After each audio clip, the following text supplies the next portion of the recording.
नारद मुनि अखाए गल सुनाया, लायत बारी खाए चुगल सदाया। वाहिगुरु जी का खालसा वाहिगुरु जी की फतेह। नारद मुनि अखाए गल सुनाया। भाई गुरदास जी पंजवीं पौड़ी दे विच अपना जो ध्यान है उस अगमी शक्ति जो परमात्मा दी है, जिहड़ी शक्ति तो देवते पैदा होए, वो देवतियां दे बारे, क्योंकि देवते फिर मनुख आउंदे हन। भाई गुरदास जी हुण गुरमुख नूं लै करके देवतियां दे नाल उन्हां दा कंपैरिजन करदे हन भी देखो भी देवते जिहड़े हन वो कैसे कारज करदे हन ते गुरमुख उन्हां नालों उत्तम हन। गुरमुख जिहड़े हन वो सुपीरियर हन, देवतियां नालों भी उन्हां दी किरत जिहड़ी है जां उन्हां दी कमाई जिहड़ी है वो वड्डी है। भाई गुरदास जी ने इत्थे कुछ आपां नूं जिहड़े हन दृष्टांत जां एग्जाम्पल्स दे के इत्थे आपां नूं वो गल नूं सिद्ध कीता है। नारद मुनि अखाए, देखो नारद मुनि जिहड़ा है ये ब्राह्मण जिहड़ा हन ब्रह्मा दा पुत्र मन्निया है। नारद मुनि जिहड़ा है कहंदे जिहड़ा हन मुनि अखाए, ये मुनि अखाउंदा है, देवता अखाउंदा है, पर कहते नारद मुनि जिहड़ा है ये की करता है, गल सुनाया। इहदा जिहड़ी आदत है गल सुनाउण दी, तो इहदी जिहड़ी है इहदा जिहड़ा कारज हुंदा है काम हुंदा है, कहते ये सिर्फ गल्लां ही सुणाउंदा है, एक दियां गल्लां दूजे नूं, दूजे दियां तीजे नूं।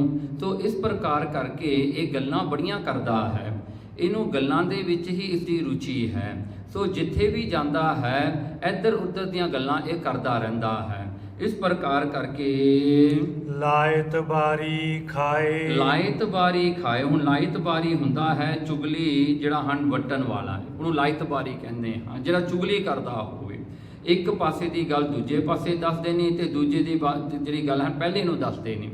इसे प्रकार जिहड़ा है नारद दीयां बड़ियां साखियां आउंदियां हन, जिवें वेदां विच भी आउंदियां हन, महाभारत जिहड़ा है जां श्री भागवत विच भी आउंदियां हन। ये नारद मुनि जिहड़ा है इसे नहीं जिहड़ा है एक बार जिहड़ा कंस जिहड़ा है उसनूं जाके दस्सिया कि देख मैं स्वर्गां तो आया हाँ ते उत्थे मैं ये गल सुनी है कि तेरा नाश करन वाला तेरी ही भैन दा पुत्र होवेगा, तेरे ही भतीजे ने आके तेरा नाश करना है। सो ये गल नूं सुन करके कंस ने की कीता, उसकी भैन देवकी ते जिहड़ा हन वसुदेव जिहड़ा है देवकी दा पति, दोनों नूं जिहड़ा है उन्हें जेल विच बंद कर दिता। जेल विच बंद करके जिन्ने भी उन्हां दे पुत्र होए उन्हें मारने शुरू करते। सो 5 पुत्रां तक तां उन्हें मारे हन। सो अगे जिहड़ा 6वां बलराम होया ते 7वां श्री कृष्ण जी होए। तो वो जिहड़े हन उन्होंने मसां ही जिहड़ा है वासुदेव ने बचाया ते यशोदा कोल जाके उन्हें उहदी पालना की। सो ये गल दस्सण वाला भी नारद मुनि सीगा जिहड़ा हन कंस नूं। इस प्रकार करके इसनूं एक चुगलखोर मन्निया है भी ये वड्डा चुगलखोर है, भी इधर की गल उधर ते उधर की गल इधर दस्सण वाला है।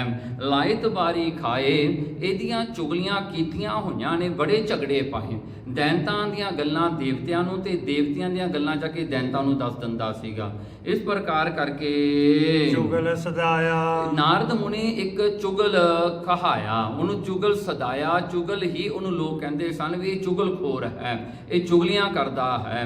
इस प्रकार करके भावें नारद एक मुनि है पर उसका जिहड़ा करतब है वो ऐसा है कि उन्होंने चुगली करन दी आदत जिहड़ी पई हुई है, इस करके उसने जिहड़ा हन झगड़े कीते। सो इस प्रकार करके ये जिहड़े भावें मुनि हुंदियां होयां भी इन्हां दे देखो कर्म कैसे हन। सनकादिक दर जाए। हुण दूसरा जिहड़ा है दृष्टांत भाई गुरदास जी इत्थे आपां नूं दिंदे हन कि सनकादिक जिहड़े सनक सनंदन सनातन ਤੇ ਸੰਤ ਕੁਮਾਰ, ਇਹ 4 ਪੁੱਤਰ ਬ੍ਰਹਮਾ ਦੇ ਹੋਏ ਹਨ ਤੇ ਇਹਨਾਂ ਦੀ ਜਿਹੜੀ ਉਮਰ ਹੈ ਹਮੇਸ਼ਾ 5 ਸਾਲਾਂ ਦੀ ਰਹੀ ਹੈ। ਇਹ ਵੱਡੇ ਨਹੀਂ ਹੁੰਦੇ, 19 ਕੁ ਉਮਰ ਤੱਕ ਇਹ ਰਹਿੰਦੇ ਹਨ।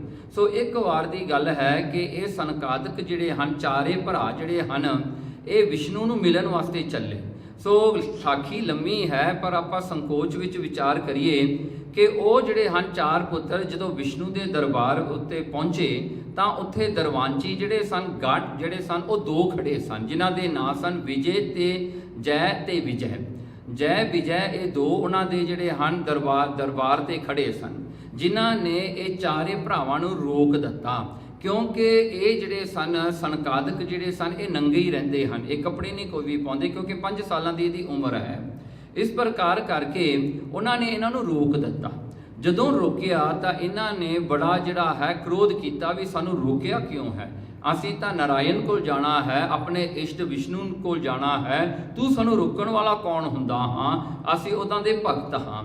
ਤਾਂ ਇਸ ਪ੍ਰਕਾਰ ਕਰਕੇ ਜਿਸ ਵੇਲੇ ਉਹਨਾਂ ਨੂੰ ਗੁੱਸਾ ਚੜ੍ਹੇ ਤਾਂ ਉਹਨਾਂ ਨੇ ਉਸ ਦਰਵਾਂਚੀ ਜਿਹੜੇ ਸਨ ਜੈ ਤੇ ਵਿਜੈ, ਉਹਨਾਂ ਨੂੰ ਸਰਾਪ ਦੇ ਦਿੱਤਾ।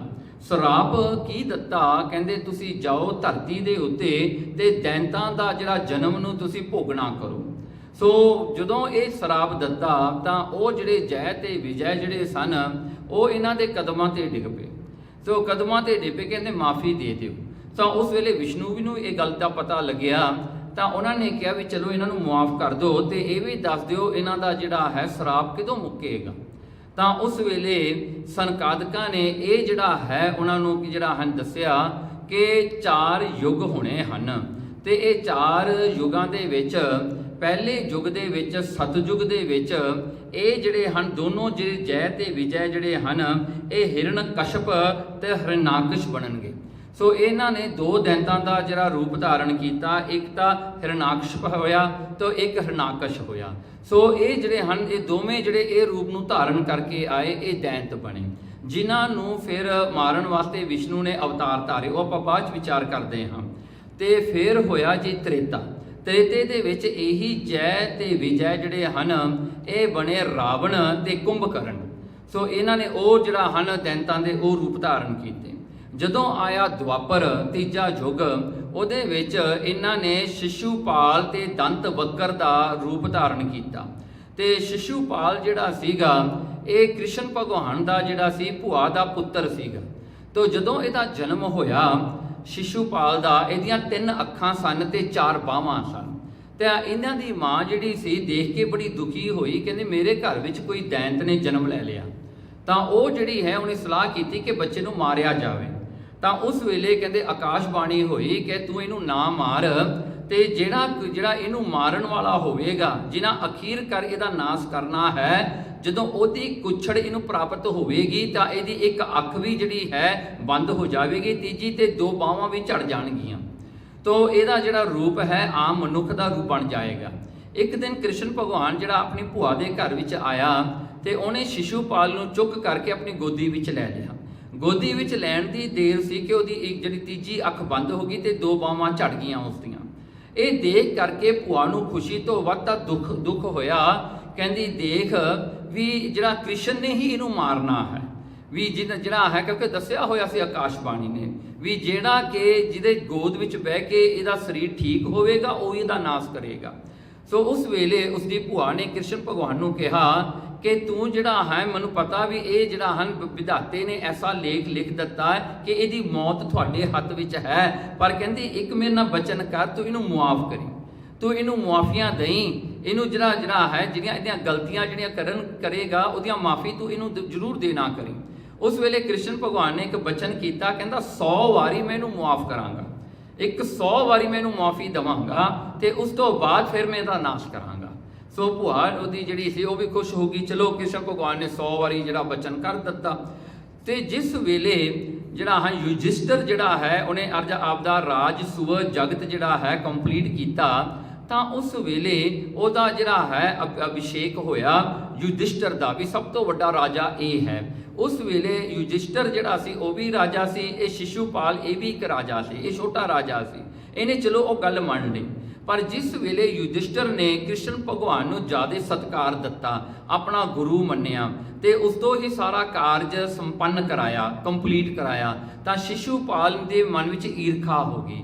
ਉਹਨੇ ਉਸ ਵੇਲੇ ਕੀ ਕੀਤਾ, ਗੁੱਸੇ ਵਿੱਚ ਆ ਕੇ ਕ੍ਰਿਸ਼ਨ ਭਗਵਾਨ ਨੂੰ ਗਾਲਾਂ ਕੱਢੀਆਂ, ਪੁੱਠਾ ਸਿੱਧਾ ਉਹ ਬੋਲਿਆ, ਬੜੀਆਂ ਜਿਹੜੀਆਂ ਨਿੰਦਕਦਾਈ ਗੱਲਾਂ ਉਹਨੇ ਕਹੀਆਂ ਕ੍ਰਿਸ਼ਨ ਭਗਵਾਨ ਨੂੰ। ਸੋ ਇੱਕ ਇੱਕ ਗੱਲ ਜਦੋਂ ਆਪਣੇ ਮੂੰਹ ਵਿੱਚ ਕੱਢਦਾ ਸੀ, ਕ੍ਰਿਸ਼ਨ ਭਗਵਾਨ ਚੁੱਪ ਕਰਕੇ ਬੈਠਾ ਗਿਣੀ ਜਾਂਦਾ ਸੀ ਵੀ ਕਿੰਨੀ ਵਾਰੀ ਮੈਨੂੰ ਕਹਿ ਰਿਹਾ। ਜਦੋਂ ਉਹਦੀ ਗਿਣਤੀ ਉਸਦੇ ਬਚਨਾਂ ਦੀ ਕੁਬਚਨਾਂ ਦੀ 100 ਹੋਈ ਤਾਂ ਉਸ ਵੇਲੇ ਕ੍ਰਿਸ਼ਨ ਭਗਵਾਨ ਨੇ ਆਪਣਾ ਸੁਦਰਸ਼ਨ ਚੱਕਰ ਚੱਕ ਕੇ ਤਾਂ ਉਸ ਵੇਲੇ ਸ਼ਿਸ਼ੂਪਾਲ ਦਾ ਜਿਹੜਾ ਹੈ ਸਰ ਵੱਢ ਦਿੱਤਾ। ਸੋ ਸ਼ਿਸ਼ੂਪਾਲ ਉੱਥੇ ਮਰ ਗਿਆ। 100 ਵਾਰੀ ਉਹਨੂੰ ਮੁਆਫੀ ਦਿੱਤੀ ਤੇ 101 ਵਾਰ ਜਦੋਂ ਉਹਨੇ ਕੋਈ ਗੱਲ ਮੂੰਹ ਤੋਂ ਕੱਢੀ ਤੇ ਉਹਨੂੰ ਮਾਰ ਦਿੱਤਾ। ਤਾਂ ਉਸ ਵੇਲੇ ਜਦੋਂ ਕ੍ਰਿਸ਼ਨ ਭਗਵਾਨ ਵਾਪਸ ਮੁੜਨ ਲੱਗਿਆ, ਦੰਤ ਵਕਰ ਨੇ ਸੋਚਿਆ ਕਿ ਮੇਰਾ ਜਿਹੜਾ ਹੈ ਇਹਨੇ ਸ਼ਿਸ਼ੂਪਾਲ ਨੂੰ ਮਾਰਿਆ, ਉਹਦਾ ਬਦਲਾ ਲੈਣ ਵਾਸਤੇ ਰਸਤੇ ਵਿੱਚ ਉਹਨੇ ਕ੍ਰਿਸ਼ਨ ਭਗਵਾਨ ਨਾਲ ਜੰਗ ਕੀਤਾ, ਜਿਹੜੇ ਜੰਗ ਦੇ ਵਿੱਚ ਕ੍ਰਿਸ਼ਨ ਭਗਵਾਨ ਨੇ ਫਿਰ ਦੰਤ ਵਕਰ ਨੂੰ ਵੀ ਮਾਰਿਆ।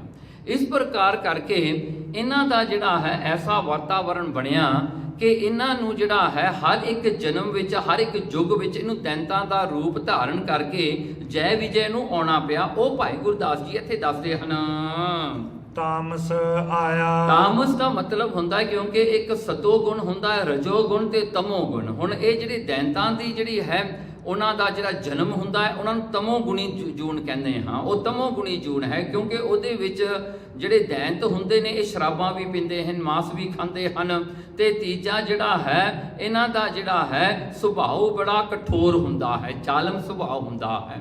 ਇਸ ਕਰਕੇ ਇਹ ਤਾਮਸ ਆਇਆ ਇਹਨਾਂ ਨੂੰ। ਫਿਰ ਤਾਮਸੀ ਜਨਮ ਦੇ ਵਿੱਚ ਤਿੰਨ ਜਿਹੜਾ ਹਨ ਮੁੜ ਕੇ ਜਨਮ ਲੈਣਾ ਪਿਆ। 10 ਅਵਤਾਰ ਕਰਾਏ। ਹੁਣ ਦੇਖੋ ਦੂਸਰੇ ਪਾਸੇ ਹੈ ਜਿਹੜਾ ਹੈ ਵਿਸ਼ਨੂੰ। ਵਿਸ਼ਨੂੰ ਨੂੰ ਜਿਹੜਾ ਹੈ ਇਹਨਾਂ ਨੂੰ ਜੈ ਤੇ ਵਿਜੈ ਨੂੰ ਮਾਰਨ ਵਾਸਤੇ ਇਹਨਾਂ ਨੂੰ ਜਿਹੜਾ ਹੈ ਉਹਨੇ ਆਪਣੇ ਜਾਣ ਕੇ, ਕਿਉਂਕਿ ਉਹਦੇ ਦਰਵਾਂਚੀ ਸੀਗੇ। ਹੁਣ ਵਿਸ਼ਨੂੰ ਕਹਿੰਦਾ ਵੀ ਮੇਰੀ ਵੀ ਡਿਊਟੀ ਬਣਦੀ ਹੈ ਕਿ ਮੈਂ ਆਪਣੇ ਦਰਵਾਂਚੀਆਂ ਦੀ ਵੀ ਰੱਖਿਆ ਕਰਾਂ। ਤਾਂ ਉਹ ਫਿਰ ਵਿਸ਼ਨੂੰ ਨੂੰ 10 ਅਵਤਾਰ ਧਾਰਨ ਕਰਕੇ ਆਉਣਾ ਪਿਆ। ਉਹਨੇ ਹਰ ਇੱਕ ਜਿਹੜਾ ਹਨ ਆ ਕੇ ਜਿਵੇਂ ਕਿ ਵਰਾ ਅਵਤਾਰ ਧਾਰਨ ਕੀਤਾ, ਜਿਹੜਾ ਕਿ ਹਿਰਨ ਕਸ਼ਪ ਨੂੰ ਮਾਰਿਆ। ਸੋ ਹਿਰਨ ਕਸ਼ਪ ਨੂੰ ਮਾਰਨ ਵਾਸਤੇ ਵਰਾ ਅਵਤਾਰ ਧਾਰਨ ਕੀਤਾ, ਹਰਨਾਕਸ਼ ਨੂੰ ਮਾਰਨ ਵਾਸਤੇ ਨਰਸਿੰਘ ਅਵਤਾਰ ਧਾਰਨ ਕੀਤਾ, ਤੇ ਜਿਹੜਾ ਹਨ ਰਾਵਣ ਤੇ ਕੁੰਭਕਰਨ ਨੂੰ ਮਾਰਨ ਵਾਸਤੇ ਰਾਮਚੰਦਰ ਦਾ ਅਵਤਾਰ ਉਹਨੇ ਧਾਰਨ ਕੀਤਾ, ਤੇ ਫਿਰ ਸ਼ਿਸ਼ੂਪਾਲ ਤੇ ਦੰਤ ਵਕਰ ਨੂੰ ਮਾਰਨ ਤੇ ਕ੍ਰਿਸ਼ਨ ਰੂਪ ਹੋ ਕੇ ਆਏ। ਇਸ ਪ੍ਰਕਾਰ ਕਰਕੇ ਉਹਨਾਂ ਨੂੰ ਵੀ ਫਿਰ 10 ਅਵਤਾਰ ਧਾਰਨੇ ਪਏ। ਕਿਉਂਕਿ ਦੇਖੋ ਗੱਲ ਕਿੱਥੋਂ ਸ਼ੁਰੂ ਹੋਈ। ਇਹ ਜਿਹੜੇ ਸੰਕਾਦਕ ਸਨ, ਬੱਚੇ ਸਨ, ਇਹਨਾਂ ਨੇ ਉਹਨਾਂ ਨੂੰ ਜਿਹੜਾ ਹੈ ਸ਼ਰਾਪ ਦੇ ਦਿੱਤਾ। ਉਹ ਸ਼ਰਾਪ ਦੇ ਕਰਕੇ ਹੁਣ ਵਿਸ਼ਨੂੰ ਨੂੰ ਵੀ 10 ਅਵਤਾਰ ਧਾਰਨ ਕਰਕੇ ਸੰਸਾਰ ਤੇ ਆਉਣਾ ਪਿਆ। ਜਨਮ ਗਲਾਇਆ। ਦੇਖੋ ਜਨਮ ਗਲਾਇਆ, ਇਹ ਜਨਮ ਉਹਨਾਂ ਦਾ ਵੀ ਜਿਹੜਾ ਹਨ ਗਾਲ ਦਿੱਤਾ। ਕਹਿੰਦੇ ਕਿ ਦੇਖੋ ਵਿਸ਼ਨੂੰ ਵੀ ਭੜਕਦਾ ਰਿਹਾ, ਕਿੰਨੇ ਜਿਹੜਾ ਹਨ ਉਹਨੇ ਅਵਤਾਰ ਧਾਰਨ ਕੀਤੇ। ਜਿਵੇਂ ਇੱਥੇ 10 ਅਵਤਾਰ ਜਿਹੜੇ ਮੁੱਖ ਅਵਤਾਰ ਹਨ ਉਹਨੇ ਧਾਰਨ ਕੀਤੇ। ਕਹਿੰਦੇ ਜਨਮ ਗਲਾਇਆ, ਉਹਨੂੰ ਵੀ ਕਿੰਨਾ ਖੱਜਰ ਖੁਆਰ ਹੋਣਾ ਪਿਆ, ਕਿੰਨੇ ਜਨਮਾਂ ਵਿੱਚ ਉਹਨੂੰ ਆਉਣਾ ਪਿਆ ਮੁੜ ਕੇ ਜਿਹੜਾ ਹੈ। ਫਿਰ ਕਿੰਨੇ ਦੁੱਖ ਸੁੱਖ ਜਿਹੜੇ ਹਨ ਵਿਸ਼ਨੂੰ ਨੂੰ ਵੀ ਆਪਣੇ ਜਿਹੜੇ ਹਨ ਅਵਤਾਰ ਸਮੇਂ ਦੇ ਵਿੱਚ ਉਹਨੂੰ ਵੀ ਜਿਹੜੇ ਭੁਗਤਨੇ ਪਏ। ਕਹਿੰਦੇ ਇਸ ਕਰਕੇ ਉਹਨਾਂ ਦਾ ਵੀ ਜਨਮ ਗਲਾਇਆ। ਜਨ ਸੁਖ ਜਣਿਆ ਮਾਏ। ਸੋ ਜਿਨ੍ਹਾਂ ਨੇ ਜਿਹੜਾ ਹੁਣ ਇਹ ਸਾਖੀ ਜਿਹੜੀ ਹੈ ਸੁਖਦੇਵ ਮੁਨੀ ਦੀ ਆਉਂਦੀ ਹੈ। ਹੁਣ ਸੁਖਦੇਵ ਮੁਨੀ ਜਿਹੜਾ ਹੈ ਇਹਦੀ ਵੀ ਸਾਖੀ ਜਿਹੜੀ ਹੈ ਵੱਖ-ਵੱਖ ਗ੍ਰੰਥਾਂ ਦੇ ਵਿੱਚ ਵੱਖ-ਵੱਖ ਤਰੀਕਿਆਂ ਨਾਲ ਲਿਖੀ ਹੋਈ ਹੈ। ਪਰ ਆਮ ਜਿਹੜੀ ਪ੍ਰਸਿੱਧ ਸਾਖੀ ਜਿਹੜੀ ਆਉਂਦੀ ਹੈ, ਜਦੋਂ ਕਿ ਸ਼ਿਵ ਜੀ ਨੇ ਜਿਹੜਾ ਹਨ ਪਾਰਵਤੀ ਨੂੰ ਜਿਹੜਾ ਹੈ ਅਮਰ ਕਥਾ ਸੁਣਾਈ ਤੇ ਉਹਦੇ ਸੌਣ ਕਰਕੇ ਇੱਕ ਕਬੂਤਰ ਨੇ ਉਹ ਕਥਾ ਸੁਣ ਲਈ, ਤੇ ਉਹ ਕਬੂਤਰ ਦੇ ਜਿਹੜੇ ਹਨ ਸੰਪੂਰਨ ਕਥਾ ਸੁਣੀ ਤੇ ਪਾਰਵਤੀ ਵਿੱਚੋਂ ਸੌਂ ਗਈ ਸੀ। ਸੋ ਇਸ ਕਰਕੇ ਜਿਹੜਾ ਹੈ ਸ਼ਿਵ ਜੀ ਨੂੰ ਜਦੋਂ ਇਹ ਗੱਲ ਦਾ ਪਤਾ ਲੱਗਿਆ, ਉਹਨੇ ਆਪਣਾ ਤ੍ਰਿਸ਼ੂਲ ਕੱਢ ਕੇ ਉਹ ਜਿਹੜਾ ਹੈ ਸੁੱਕ ਜਿਹੜਾ ਹੈ ਉਹ ਕਹਿੰਦੇ ਹਾਂ ਪੈਰਟ ਨੂੰ ਕਹਿ ਦਿੰਦੇ ਹਾਂ। ਸੋ ਉਹ ਜਿਹੜਾ ਹਨ ਉਸ ਦੇ ਪਿੱਛੇ ਪੈ ਗਿਆ। ਸੋ ਜਿਹੜਾ ਪੈਰਟ ਦੇ ਪਿੱਛੇ ਜਦੋਂ ਉਹ ਆਪਣਾ ਤ੍ਰਿਸ਼ੂਲ ਲੈ ਕੇ ਪਿਆ, ਉਹਨੇ ਕਈ ਥਾਂ ਤੇ ਭੱਜਿਆ। ਇਹ ਸਾਖੀ ਬੜੀ ਲੰਮੀ ਆਉਂਦੀ, ਕਿੱਥੇ ਉਹ ਗਿਆ। ਅਖੀਰ ਕਰ ਉਹਨੇ ਜਾ ਕੇ ਜਿਹੜਾ ਹੈ ਵਿਆਸ ਰਿਸ਼ੀ ਦੇ ਘਰ ਦੇ ਵਿੱਚ ਉਹਨੇ ਜਾ ਕੇ ਉਹਦੀ ਪਤਨੀ ਦੇ ਜਿਹੜਾ ਹਨ ਪੇਟ ਦੇ ਵਿੱਚ ਆਪਣਾ ਜਿਹੜਾ ਵਾਸਾ ਲੈ ਲਿਆ, ਤੇ ਉੱਥੋਂ ਉਹ ਜਨਮ ਨਾ ਲਵੇ। 12 ਸਾਲ ਵਿਆਸ ਦੇ ਜਿਹੜੀ ਰਿਸ਼ੀ ਦੀ ਘਰ ਵਾਲੀ ਜਿਹੜੀ ਸੀ ਵਿਚਾਰੀ ਬੜੀ ਦੁਖੀ ਹੋਈ, ਕਿਉਂਕਿ ਉਹਦੀ ਪ੍ਰੈਗਨੈਂਸੀ ਜਿਹੜੀ ਸੀਗੀ 12 ਸਾਲ ਦੀ ਹੋ ਗਈ। ਤੇ ਉਸ ਵੇਲੇ ਜਦੋਂ ਇਸ ਜਿਹੜਾ ਹਨ ਵਿਆਸ ਨੂੰ ਜਦੋਂ ਇਹ ਗੱਲ ਦਾ ਅਹਿਸਾਸ ਹੋਇਆ, ਉਹਨਾਂ ਨੇ ਜਾ ਕੇ ਜਦੋਂ ਸ਼ਿਵ ਜੀ ਆਇਆ ਉਸ ਨੂੰ ਮਾਰਨ ਵਾਸਤੇ, ਤਾਂ ਇਹ ਡਰਦਾ ਹੋਇਆ ਜਨਮ ਨਹੀਂ ਲੈ ਰਿਹਾ ਸੀ ਕਿ ਸ਼ਿਵ ਜੀ ਨੇ ਮੈਨੂੰ ਮਾਰ ਦੇਣਾ ਹੈ। ਉਸ ਵੇਲੇ ਕੀ ਹੁੰਦਾ ਹੈ ਕਿ ਵਿਆਸ ਰਿਸ਼ੀ ਨੇ ਇੱਕ ਗੱਲ ਪੁੱਛੀ, ਕਹਿੰਦੇ ਸੁਖਦੇਵ ਨੂੰ, ਉਸਦੇ ਜਿਹੜਾ ਹਨ ਪਤਨੀ ਦੇ ਪੇਟ ਵਿੱਚ ਬੈਠਾ ਸੀ, ਕਹਿੰਦਾ ਦੇਖ ਭਾਈ ਅਮਰ ਕਥਾ ਦਾ ਫਲ ਕੀ ਹੈ? ਉਹ ਕਹਿੰਦਾ ਜੀ ਅਮਰ ਹੋ ਜਾਈਦਾ। ਤੇ ਫਿਰ ਇਹੀ ਗੱਲ ਉਹਨਾਂ ਨੇ ਸ਼ਿਵ ਜੀ ਨੂੰ ਵੀ ਪੁੱਛੀ ਕਿ ਸ਼ਿਵ ਜੀ ਮੈਨੂੰ ਦੱਸ ਤੇਰੀ ਅਮਰ ਕਥਾ ਦਾ ਫਲ ਕੀ ਹੈ? ਕਹਿੰਦਾ ਜੀ ਮੁਕਤ ਹੋ ਜਾਂਦੇ ਹਾਂ। ਕਹਿੰਦੇ ਜੇ ਮੁਕਤ ਹੋ ਜਾਏ ਫਿਰ ਤੂੰ ਇਹਦੇ ਪਿੱਛੇ ਕਿਉਂ ਪਿਆ ਮਾਰਨ ਵਾਸਤੇ? ਇਹਨੂੰ ਤਾਂ ਤੂੰ ਮਾਰ ਨਹੀਂ ਸਕੇਗਾ ਕਿਉਂਕਿ ਇਹ ਤਾਂ ਅਮਰ ਹੋ ਹੀ ਗਿਆ ਹੈ। ਤਾਂ ਉਸ ਵੇਲੇ ਫਿਰ ਸ਼ਿਵ ਜੀ ਪਾਸੇ ਹੋਇਆ ਤਾਂ ਉਹਦਾ ਜਨਮ ਹੋਇਆ। ਸੋ ਇਹ ਗੱਲ ਇੱਥੇ ਦੱਸੀ ਹੈ, ਕਹਿੰਦੇ ਜਿਨ ਸੁਖ ਜਣਿਆ ਮਾਏ, ਕਹਿੰਦੇ ਉਹਦੀ ਮਾਤਾ ਨੇ ਜਿਹਨੇ ਸੁਖਦੇਵ ਮੁਨੀ ਨੂੰ ਜਨਮ ਦਿੱਤਾ, ਦੇਖੋ ਵਿਚਾਰੇ ਨੇ 12 ਸਾਲ ਦੁੱਖ ਭੋਗਣਾ ਕੀਤਾ, ਦੁੱਖ ਸਹਾਇਆ, ਇੰਨਾ ਦੁੱਖ ਉਹਨੂੰ ਸਹਾਰਨਾ ਪਿਆ ਕਿ ਜਿਹੜਾ ਹੈ ਉਹਦੇ ਵਿੱਚੋਂ ਦੇਖੋ ਇਹ ਸੁਖਦੇਵ ਮੁਨੀ ਨੇ ਵਾਸਤਾ ਤਾਂ ਕਰ ਲਿਆ ਹੈ, ਤਾਂ ਇੱਕ ਰਿਸ਼ੀ ਹੈ, ਪਰ ਆਪਣੀ ਮਾਂ ਨੂੰ ਆ ਕੇ ਦੁੱਖ ਦੇ ਦਿੱਤਾ। ਕਿੰਨਾ ਦੁੱਖ ਵਿਚਾਰੇ ਨੂੰ ਦਿੰਦਾ ਰਿਹਾ। ਗੁਰਮੁਖ ਸੁਖ ਫਲ ਖਾਏ। ਹੁਣ ਇੱਥੇ ਜਿਹੜਾ ਹੈ ਜੇ ਆਪਾਂ ਇੱਕ ਗੁਰਮੁਖ ਨੂੰ ਲਈਏ, ਹੁਣ ਗੁਰਮੁਖ ਜਿਹੜੇ ਹਨ, ਪਹਿਲੀ ਗੱਲ ਹੈ ਜਿਵੇਂ ਨਾਰਦ ਮੁਨੀ ਦਾ ਜਿਹੜਾ ਦ੍ਰਿਸ਼ਟਾਂਤ ਦਿੱਤਾ, ਨਾਰਦ ਮੁਨੀ ਜਿਹੜਾ ਹੈ ਲਾਇਤਬਾਰੀ ਹੈ, ਉਹ ਚੁਗਲੀਆਂ ਕਰਦਾ ਹੈ। ਕਹਿੰਦੇ ਗੁਰਮੁਖ ਜਿਹੜੇ ਹਨ ਉਹ ਚੁਗਲੀਆਂ ਨਹੀਂ ਕਰਦੇ, ਉਹ ਜਿੱਥੇ ਦੀ ਗੱਲ ਸੁਣੀ ਹੁੰਦੀ ਹੈ ਉੱਥੇ ਛੱਡ ਦਿੰਦੇ ਨੇ, ਅਗਾਂਹ ਨਹੀਂ ਕਿਸੇ ਨੂੰ ਦੱਸਦੇ, ਨਾ ਹੀ ਆਪਣੇ ਮਨ 'ਚ ਉਸਦੀ ਜਿਹੜੀ ਵਿਚਾਰ ਲਿਆਉਂਦੇ ਨੇ। ਪਹਿਲੀ ਗੱਲ ਤਾਂ ਇਹ ਹੈ ਕਿ ਗੁਰਮੁਖ ਕਿਤੇ ਕਿਸੇ ਦੀ ਚੁਗਲੀ ਨਾ ਕਰਦੇ ਨੇ, ਨਾ ਕਿਸੇ ਦੀ ਸੁਣਦੇ ਨੇ। ਸੋ ਗੁਰਮੁਖ ਜਿਹੜੇ ਹਨ ਉਹ ਜਿਹੜੇ ਇਹ ਗੱਲਾਂ ਵਿੱਚ ਨਹੀਂ ਆਉਂਦੇ। ਦੂਸਰੀ ਗੱਲ ਇਹ ਹੁੰਦੀ ਹੈ ਜਿਵੇਂ ਸਨਕਾਦਕ ਨੇ ਸ਼ਰਾਪ ਦਿੱਤਾ, ਕਹਿੰਦੇ ਗੁਰਮੁਖ ਕਿਸੇ ਨੂੰ ਸ਼ਰਾਪ ਨਹੀਂ ਦਿੰਦਾ। ਗੁਰਮੁਖ ਦਾ ਜੀਵਨ ਜਿਹੜਾ ਹੈ ਹਮੇਸ਼ਾ ਹੀ ਦੂਜਿਆਂ ਨੂੰ ਜਿਹੜਾ ਹੈ ਮੁਆਫ ਕਰਦਾ ਹੈ, ਹਮੇਸ਼ਾ ਜਿਹੜਾ ਹਨ ਦੂਜਿਆਂ ਦਾ ਭਲਾ ਲੋਚਦਾ ਹੈ, ਬੁਰੇ ਦਾ ਵੀ ਭਲਾ ਕਰਦਾ। ਫਰੀਦਾ ਬੁਰੇ ਦਾ ਭਲਾ ਕਰ, ਗੁੱਸਾ ਮਨ ਨਾ ਹਟਾਏ, ਦੇਹੀ ਰੋਗ ਨਾ ਲੱਗੇ, ਪੱਲੇ ਸਭ ਕੁਝ ਪਾਏ। ਇਹੀ ਜਿਹੜਾ ਹੈ ਗੁਰਮੁਖ ਦਾ ਜੀਵਨ ਹੈ। ਉਹ ਕਿਸੇ ਨੂੰ ਸ਼ਰਾਪ ਨਹੀਂ ਦਿੰਦਾ, ਉਹ ਬੁਰੇ ਦਾ ਵੀ ਭਲਾ ਕਰਨਾ ਚਾਹੁੰਦਾ ਹੈ। ਇਸ ਪ੍ਰਕਾਰ ਕਰਕੇ ਕਹਿੰਦੇ ਜਿਵੇਂ ਵਿਸ਼ਨੂੰ ਨੇ 10 ਅਵਤਾਰ ਧਾਰਨ ਕੀਤੇ, ਗੁਰਮੁਖ ਜਿਹੜੇ ਹੁੰਦੇ ਨੇ ਉਹਨੇ ਤਾਂ 10 ਅਵਤਾਰ ਧਾਰਨ ਕਰਕੇ ਆਪਣਾ ਪਿਛਲਾ ਹਿਸਾਬ ਹੀ ਮੁਕਾਇਆ ਹੈ। ਪਰ ਕਹਿੰਦੇ ਗੁਰਮੁਖ ਜਿਹੜੇ ਹਨ ਉਹ ਆਪਣਾ ਜੀਵਨ ਸਵਾਰ ਲੈਂਦੇ ਨੇ ਗੁਰੂ ਨੂੰ ਮਿਲ ਕੇ। ਉਹਨਾਂ ਦੇ ਜੀਵਨ ਵਿੱਚ ਜਿਹੜਾ ਹੈ ਐਸਾ ਜਿਹੜਾ ਆਨੰਦ ਪੈਦਾ ਹੋ ਜਾਂਦਾ ਹੈ ਕਿ ਉਹ ਆਨੰਦ ਦੇ ਵਿੱਚ ਉਹ ਕਿਸੇ ਦਾ ਵੀ ਗਿਲਾ ਨਹੀਂ ਰੱਖਦੇ, ਕੋਈ ਵੀ ਦੁੱਖ ਉਹਨਾਂ ਦਾ ਰਹਿ ਨਹੀਂ ਜਾਂਦਾ, ਨਾ ਕੋਈ ਹਿਸਾਬ ਕਿਤਾਬ ਜਾਂ ਬਾਕੀ ਰਹਿ ਜਾਂਦਾ ਹੈ। ਇਸ ਕਰਕੇ ਉਹਨਾਂ ਦੀ ਪ੍ਰਾਲ ਵੱਧ ਲੈ ਕੇ ਜ਼ਰੂਰ ਆਉਂਦੇ ਨੇ ਤੇ ਆਪਣੇ ਜੀਵਨ ਵਿੱਚ ਗੁਰੂ ਦੀ ਜਿਹੜੀ ਹਨ ਸੇਵਾ ਕਰਕੇ ਆਪਣਾ ਕਿਰਿਆਮਨ ਕਰਮ ਸਵਾਰ ਲੈਂਦੇ ਨੇ ਤੇ ਆਪਣੇ ਸੱਚਤ ਕਰਮਾਂ ਨੂੰ ਨਾਸ ਕਰ ਦਿੰਦੇ ਨੇ। ਇਸ ਕਰਕੇ ਫਿਰ ਗੁਰਮੁਖਾਂ ਦਾ ਮੁੜ ਕੇ ਨਹੀਂ ਆਉਣਾ ਹੁੰਦਾ। ਹੁਣ ਅੱਗੇ ਜਿਹੜਾ ਸੁਖਦੇਵ ਮੁਨੀ ਹੈ, ਭਾਵੇਂ ਭਗਤ ਸੀਗਾ ਪਰ ਆਪਣੀ ਮਾਂ ਨੂੰ ਤਾਂ ਦੁਖੀ ਕੀਤਾ ਨਾ। ਕਹਿੰਦੇ ਗੁਰਮੁਖ ਜਿਹੜੇ ਹੁੰਦੇ ਨੇ ਉਹ ਕਿਸੇ ਤੇ ਬੋਝ ਨਹੀਂ ਬਣਦੇ, ਕਿਸੇ ਨੂੰ ਦੁੱਖ ਨਹੀਂ ਦਿੰਦੇ। ਦੁੱਖ ਭਾਵੇਂ ਆਪਣੇ ਸਰੀਰ ਤੇ ਜ਼ਰੂਰ ਸਹਾਰ ਲੈਂਦੇ ਨੇ ਪਰ ਦੂਸਰੇ ਨੂੰ ਕਿਤੇ ਵੀ ਦੁੱਖ ਨਹੀਂ ਦਿੰਦੇ। ਉਹ ਆਪਣੇ ਦੁੱਖ ਨੂੰ ਦੁੱਖ ਨਹੀਂ ਮੰਨਦੇ ਤੇ ਦੂਸਰੇ ਦੇ ਦੁੱਖ ਨੂੰ ਵੰਡਾਉਂਦੇ ਹਨ। ਐਸਾ ਜੀਵਨ ਜਿਹੜਾ ਹੈ ਗੁਰਮੁਖਾਂ ਦਾ। ਇਸ ਕਰਕੇ ਗੁਰਮੁਖ ਸੁਖ ਫਲ ਖਾਏ। ਉਹ ਸੁਖ ਜਿਹੜਾ ਹਨ ਨਾਮ ਰੂਪੀ ਸੁਖ, ਜਿਹੜਾ ਹਨ ਮੁਕਤੀ ਰੂਪੀ ਸੁਖ, ਗੁਰੂ ਦੀ ਸੰਗਤ ਰੂਪੀ ਸੁਖ ਨੂੰ ਗੁਰਮੁਖ ਭੋਗਦੇ ਹਨ। ਅਜਰ ਜਰਾਇਆ, ਕਿਉਂਕਿ ਗੁਰਮੁਖਾਂ ਨੇ ਅਜਰਾਂ ਨੂੰ ਜਰਨ ਵਾਲੀ ਜਿਹੜੀ ਸ਼ਕਤੀ ਹੈ ਪਰਮਾਤਮਾ ਦੀ, ਕਹਿੰਦੇ ਉਹਨੂੰ ਜਿਹੜਾ ਹਨ ਜਰ ਲੈਂਦੇ ਨੇ। ਉਹ ਕਿਸੇ ਨੂੰ ਦਿਖਾਉਂਦੇ ਨਹੀਂ, ਉਹ ਆਪਣੇ ਆਪ ਨੂੰ ਪ੍ਰਗਟ ਨਹੀਂ ਕਰਦੇ, ਉਹ ਦੁਨੀਆ ਤੋਂ ਲੁਕੇ ਛਿਪੇ ਰਹਿ ਜਾਂਦੇ ਨੇ। ਉਹ ਨਹੀਂ ਚਾਹੁੰਦੇ ਉਹਨਾਂ ਦੇ ਬਾਰੇ ਕਿਸੇ ਨੂੰ ਪਤਾ ਲੱਗੇ, ਕਿਉਂਕਿ ਉਹਨਾਂ ਨੇ ਅਜਰ ਨੂੰ ਜਰ ਲਿਆ ਹੈ। ਜਿਸ ਤਰ੍ਹਾਂ ਗੁਰੂ ਅੰਗਦ ਦੇਵ ਜੀ ਸੱਚੇ ਪਾਤਸ਼ਾਹ ਗੁਰੂ ਨਾਨਕ ਮਹਾਰਾਜ ਦੀ ਸੇਵਾ ਕਰਕੇ ਇੰਨੀ ਅਜਰ ਜਰਨ ਦੀ ਸ਼ਕਤੀ ਉਹਨਾਂ ਦੇ ਅੰਦਰ ਸੀ ਕਿ ਭਾਵੇਂ ਖਹਿਰਿਆਂ ਨੇ ਪਿੰਡ ਤੋਂ ਵੀ ਕੱਢ ਦਿੱਤਾ, ਕਹਿੰਦੇ ਮੀਂਹ ਨਹੀਂ ਤੁਸੀਂ ਪਾਉਂਦੇ, ਪਰ ਉਹ ਖਹਿਰਿਆਂ ਨੂੰ ਕੀ ਪਤਾ ਸੀਗਾ ਇਹ ਤਾਂ ਜਿਹੜਾ ਹਨ ਸਾਰੀ ਦੁਨੀਆ ਦਾ ਮਾਲਕ ਤਾਂ ਇਹੀ ਹੈ, ਇਹ ਜੋ ਚਾਹੇ ਤਾਂ ਕਰ ਸਕਦੇ ਨੇ। ਪਰ ਫਿਰ ਵੀ ਉਹਨਾਂ ਨੂੰ ਕਹਿੰਦੇ ਜੇ ਤੁਹਾਡੀ ਇਹ ਇੱਛਾ ਤਾਂ ਮਹਾਰਾਜ ਜੀ ਚੁੱਪ ਕਰਕੇ ਚਲੇ ਗਏ, ਕਿਸੇ ਨੂੰ ਕੁਝ ਨਹੀਂ ਕਿਹਾ। ਦੇਖੋ ਐਸੇ ਜਿਹੜਾ ਹਨ ਅਜਰ ਨੂੰ ਜਰਨ ਵਾਲੇ ਨੇ। ਕਹਿੰਦੇ ਗੁਰਮੁਖ ਜਿਹੜੇ ਹਨ ਉਹ ਜਿਹੜੀ ਚੀਜ਼ ਨਹੀਂ ਜਰੀ ਜਾਂਦੀ। ਹੁਣ ਦੇਖੋ ਭਾਵੇਂ ਗੁਰਸਿੱਖਾਂ ਨੇ ਸ਼ਹੀਦੀਆਂ ਪਾਈਆਂ, ਕਿੱਡੇ ਵੱਡੇ ਵੱਡੇ ਕਸ਼ਟ ਉਹਨਾਂ ਆਪਣੇ ਸਰੀਰ ਤੇ ਸਹਾਰੇ।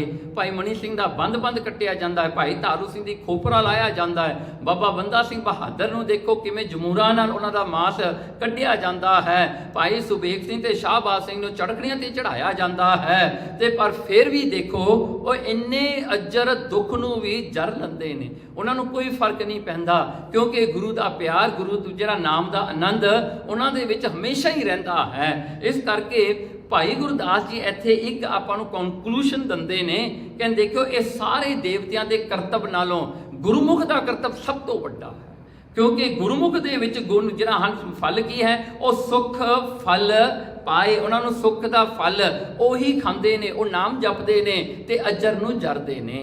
ਇਸ ਪ੍ਰਕਾਰ ਕਰਕੇ ਭਾਈ ਗੁਰਦਾਸ ਨੇ ਇੱਥੇ ਗੁਰਮੁਖਾਂ ਨੂੰ ਜਿਹੜਾ ਹੈ ਸੁਪੀਰੀਅਰ ਮੰਨਿਆ, ਵੱਡਾ ਮੰਨਿਆ, ਦੇਵਤਿਆਂ ਨਾਲੋਂ ਵੀ ਵੱਡੇ ਨੇ, ਕਿਉਂਕਿ ਗੁਰਮੁਖਾਂ ਦੇ ਕੋਲ ਗੁਰੂ ਹੈ। ਗੁਰੂ ਦੀ ਸਿੱਖਿਆ ਨੂੰ ਲੈ ਕੇ ਆਪਣਾ ਜੀਵਨ ਜਿਹੜਾ ਬਤੀਤ ਕਰਦੇ ਹਨ।